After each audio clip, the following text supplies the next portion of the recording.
Alright, it's time we address the big elephant in the room going on with Black Clover, like really kind of put on center stage here after chapter 311. And the main topic of this is going to be Morris. Now, Here we go! the thing with Morris is Morris has a lot of potential here, but I feel like Tabata has been handling the like overall story of Black Clover, I guess as far as like the villain and the progression of the Tree of Cliffoff, kind of weird, because we see here in this latest chapter, chapter 311, Morris has basically defeated Dorothy and has ascended to a point to where the Tree of Cliffoff no longer needs the Dark Triad to fully operate. He's just powering it on his own. And we also see that the Dark Triad has essentially all been completely defeated, with Xenon probably being the only one that is actually dead here. I mean, Dante could or could not be dead. I'm not for sure. His body magic makes it kind of weird. I get it. Jack himself did go to finish him off, but it's Dante. I feel like Dante's kind of a hard guy to kill. And Vonica, I personally think she's 100% alive, because if you remember the stuff with Majecula coming back and needing all three souls to be dead, but she was only at like 1/3 power because she only had a Sierra soul and still needed Vonica and Laurel Pechka to die to be at full power. So I mean, that's like that whole thing there. So I really only think Xenon's the only one that is dead for that entire side note. But basically at this point, Morris is the number one main threat here, and I'm just kind of worried about it because we haven't gotten to see a lot of Morris. Like, a lot of everything Morris has done has been in the background. Like, granted, there was the small stuff he did in the Diamond, or I guess it isn't small, the big deal of stuff he did in the Diamond Kingdom, but we really didn't get to see that. It was kind of just told through Mars or Mars's memories. We didn't actually get to see it, as well as his work he's done in the Spade Kingdom. Again, we haven't visibly seen any of it. We just see the effects of it. And even right now, everything he's doing with in conjunction with him being devil possessed, and I guess working with Lucifero, or working with like Lucifugus, whoever you think the actual devil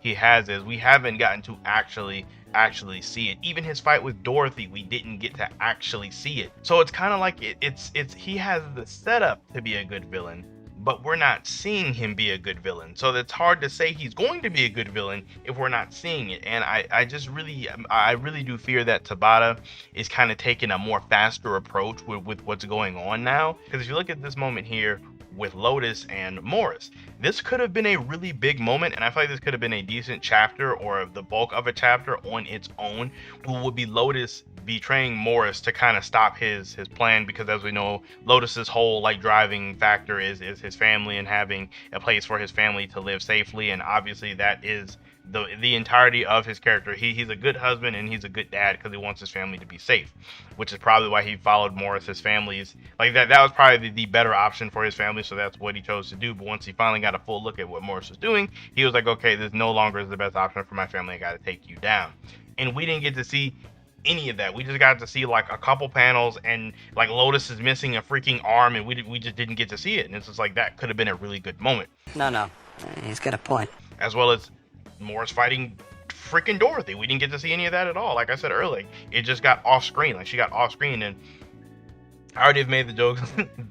I've already made jokes that like Dorothy is kind of mid or looks kind of goofy, because like people always say that Dorothy's like this crazy big threat and she does a lot. We have not seen her do anything. Like, she's like the only captain right now that doesn't have any like really good, solid, tangible post time skip feats, which is just so funny to me. But I really think we should have got to see at least a little bit of it. Like, we should have got to see at least a small tidbit of it so we could really get a look into Morris as a character. Because even if he, like, it's almost like we're building up to this big Morris payoff, but we're not having any of the build up to get there, and it's just a little concerning. I don't want Tabata to kind of fumble Morris as a villain, but I kind of feel like it is going that way. Now, that isn't to say I didn't like this chapter, and that isn't to say I don't like Morris, because I do think he's cool so far. But it's just that he's being handled very weird. I honestly, I thought that the chapter was kind of probably like a 7. Like, it wasn't a bad chapter. It's just, like how Tabata is kind of speeding through this little transitionary part has me a little bit worried. I really think that if we would have got like just imagine how kind of dope it would have been to get like at least one chapter of like a Dorothy Lotus team up against Morris, and we would have got to see how Morris fights, or get to see him counteract Dorothy and stuff. I feel like we were like massively missing out on all of that. I would have loved to see his modification magic in actual full effect. It would have been really dope to actually see. One big thing I do want to touch on with Morris though, while I'm thinking about it, is in regards to his fight with Dorothy.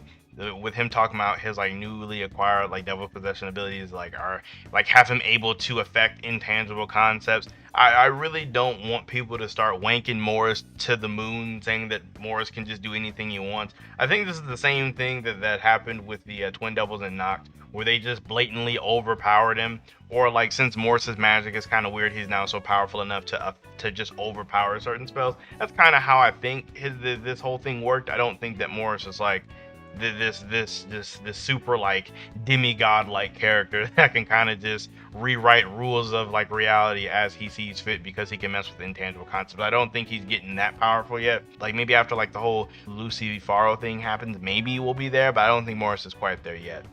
And I do think that the whole Lucifer coming out in the second gate thing is pretty interesting. Like I didn't see that coming.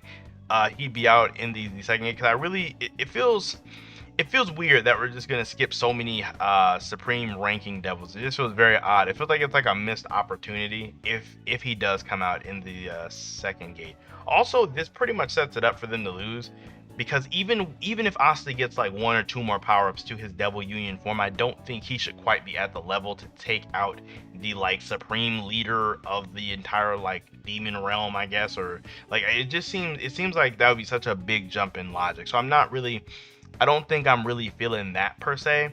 So it really depends on how Tabata does these next couple chapters, which it has me. You have to forgive me if I'm a little iffy, because Tabata isn't necessarily always the super strongest when it comes to villains. I mean, Zagreus was a little shallow. I understand he was supposed to be, but he was a little shallow. And Dante was definitely kind of a miss. Bonica was a little shallow also. And Xenon is probably the best he's done with including the entire backstory. There is the whole deal with the fourth Zogratis sibling, but again, same thing as Morris. We have literally nothing on the guy. We don't even know what he looks like. So it's kind of tough to say if Tabata's going to be able to make these some great villains at the end of the day. I do have faith in him. I always be having faith in Tabata, but I am just worried. And before I wrap this video up, the stuff with Julius going to be evil or the Force or God siblings, you guys need to stop. Stop it. Like, you guys actually, you guys need to stop. Just because Julius is sensing that something bad is going to happen doesn't mean he's about to just magically get his memories unlocked and turn into a bad guy. I will say this right now in this video, music needs to stop. Like, if Julius turns out to be evil, I'm gonna be done. I'm gonna be so done. If Julius turns out to be evil, or if the Black Bulls, Gauche, Gordon, Gray, and Henry beat Morris, I'm gonna be done on that one too. There's definitely 2 stipulations here. I'm gonna be done. I have faith in Tabata. I always have faith in him. I got faith in him. Have some goddamn faith. But if one of those 2 things happen, or both, oh, I'm done. If both of them happen, I'm going to turn into the #1 slander account. I'm going to turn into the #1 slander account, I promise you. But like I said, this past chapter was really good. Like I said, I probably give like a 7.5, which really isn't a bad rating at all. Contrary to my worries, I did enjoy this chapter a lot, but I'm just worried. So that being said, make sure you guys like the video as well as subscribe to the channel. Also, I'm curious, do you guys prefer chapter reviews in this more discussion style format, where I just kind of talk about like what bothers me and what's going on and how I feel about it? Or do you prefer the older style with it's more like a me reviewing it like kind of page per page and giving my example? Or if you just really don't care, that's fine too. If you could let me know, that'd be great. If not, it's no big deal. That aside, you guys enjoy the rest of your day, and I'll see you all in my next video.